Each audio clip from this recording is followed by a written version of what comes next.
One of the most important areas that we find in the field of medical malpractice is the failure to make a diagnosis when a patient comes to a doctor, to an emergency room, or to a hospital for treatment of a medical condition. People come to the doctors because they're relying upon them to use their skills and their training and the tools that are at their disposal, such as MRIs and CAT scans, to make diagnoses of the pain or other problems that they're suffering when they come to the office or to the hospital. Frequently, a patient will present with a symptom such as a severe headache or neck pain, chest pain, that can mimic more common conditions. And unfortunately, too often, doctors in the emergency room setting or the family practitioner setting will simply make the diagnosis of a common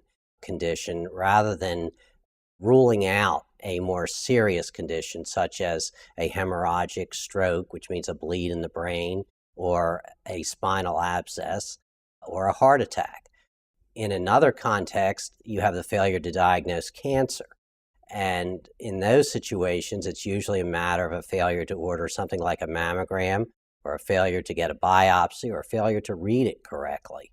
And then the person does not get prompt and adequate treatment. And what happens in these cases is that because the condition was not diagnosed when it was initially presented, the person goes on to a much worse result than they would otherwise have experienced if the doctor had ruled out or tried to rule out and found that they actually did have a serious condition that needed to be treated promptly. This is when you have a case, and we have done a lot of cases involving failure to diagnose stroke, heart attacks, spinal abscesses, and cancer.